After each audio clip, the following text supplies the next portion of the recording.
सबको ओम शांति।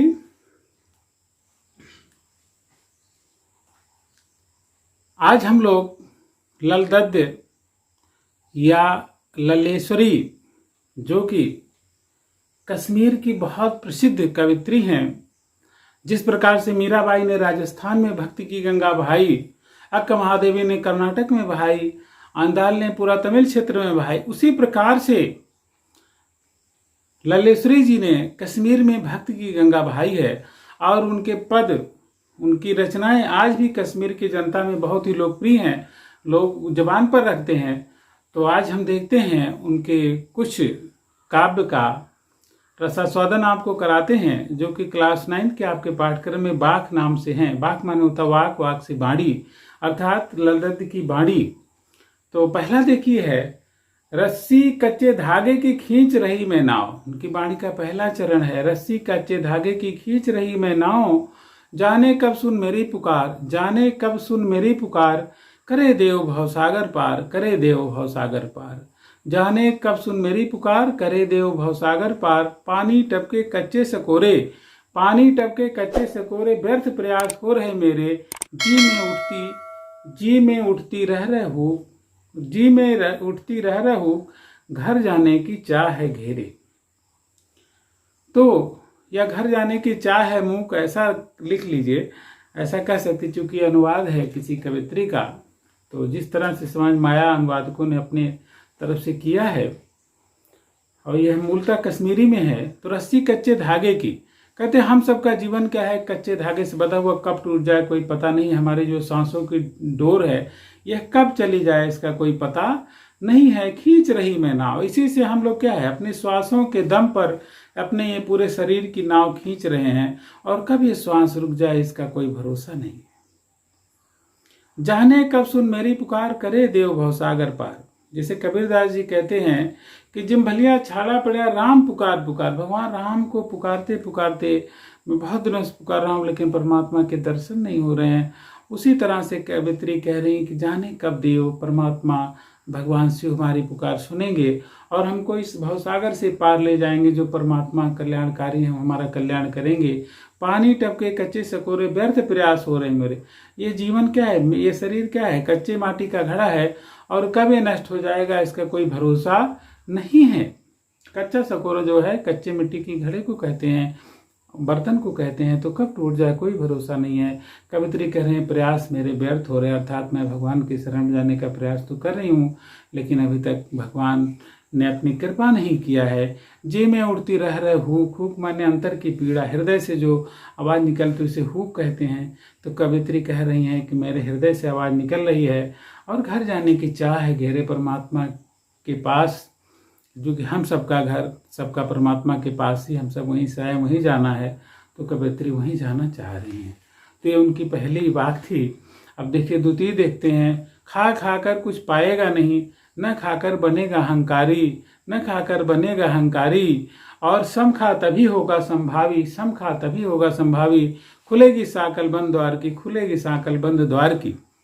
तो देखिए कवित्री कह रही हैं कि खा खाकर कुछ पाएगा नहीं। हम अपने इंद्रियों से हमेशा खाते रहते हैं, हमारी आंखें अच्छा अच्छा देखने के प्रयास में रहती हैं, मुख से हम नाना प्रकार के स्वादिष्ट व्यंजन खाते हैं, कानों से बढ़िया मधुर संगीत सुनने का दिल करता है, और त्वचा चाहती कितना कोमल स्पर्श रहे, कितना जीवन अच्छा रहे।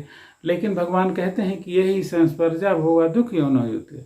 भगवद गीता कहती है कि जो स्पर्श से होने वाले भोग हैं वह क्या हैं, दुख की खान है। और न ते सुरमते बुधा, उसमें अच्छे लोग, बुद्ध माने क्या है, ज्ञानी लोग उसमें रमण नहीं करते, उसकी इच्छा नहीं करते। तो कवित्री भी यही कह रही है, न खाकर बनेगा अहंकारी। और कुछ लोग हैं कि अपने इंद्रियों को बाहर से रोके रहते हैं, लेकिन क्या करते हैं, तीर्थ जप व्रत रोजा नमाज सब करते हैं, और अहंकार हो जाता है कि मैंने बहुत सारे रोजा रख लिए, मैंने बहुत सारे व्रत रख लिया, मैं सोमवार बृहस्पतिवार एकादशी आदि नाना कितने प्रकार के व्रत रखता रहता हूँ। महिलाएं भी सोचती हूँ मैं कितने पूजा करती हूँ, तो उनके अंदर भी अहंकार आ जाता है। तो कवित्री कहती सम खा तभी होगा संभावी, समम सर्वे भूतेषु यह पश्यत पंडिता। सभी प्राणियों के भीतर क्या है, अपने को ही देखना, सम को देखना ही क्या है वास्तव में कल्याण का परम मार्ग है। तो सम खाने का मतलब क्या है कि ना बहुत मध्यम मार्ग अपनाइए।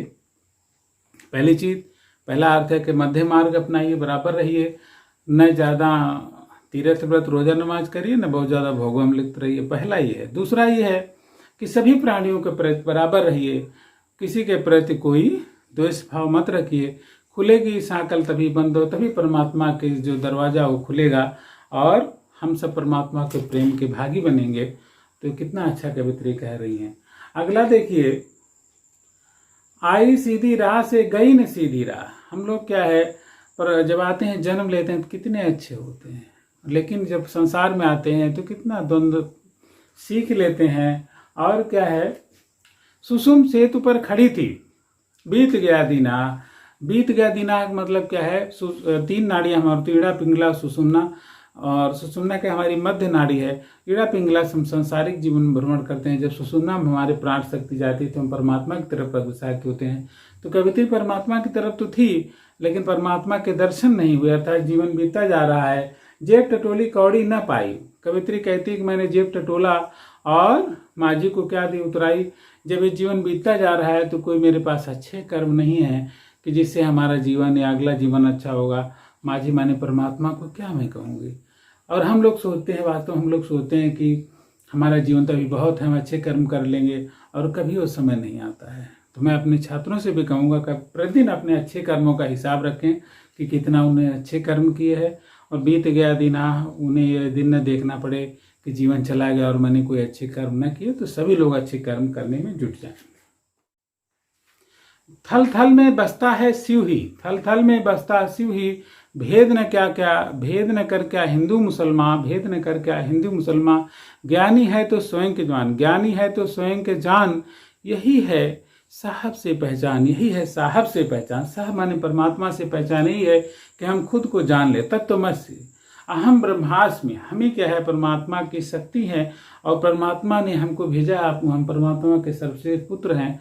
तो अगर हम अपने को जान लेते हैं, समझिए परमात्मा को जान लिए, और भेद न कर, तुम इसमें भेद न करो क्या हिंदू है, क्या मुसलमान, सिख, ईसाई, कुछ भी नहीं। सभी आपके भाई हैं, सभी आपके जैसे हैं, सबके कल्याण के लिए लगे रहो।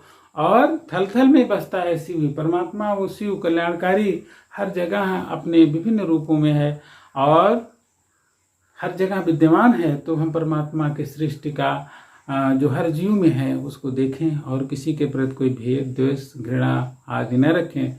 तो कवित्री के इस वचन को पालन करें। भगवान भी कहते हैं कि समम सर्वे दूषित पश्यति ऐसा पंडिता, जो सभी प्राणियों में सम देखता है वही वास्तव में मुझे पाता है, और जो द्वेष भाव से रहता है वह कभी भी मेरी भक्ति को प्राप्त नहीं करता है। तो हम लोग भी किसी जीव के प्रति कोई द्रोह न करें, चाहे चींटी हो, चाहे हाथी हो, चाहे गधा हो, चाहे घोड़ा हो, चाहे भेड़ हो, चाहे बकरी हो, जितने भी जीव हैं सबके कल्याण के लिए लगे। केवल अपना ही कल्याण न देखें, केवल पैसे की नज़र न रखें, सबके जीवों के हित के लिए लगें। तभी वास्तव में पूरी सृष्टि अच्छी हो सकती है और सारे जीव अच्छे हो सकते हैं। सबको ओम शांति।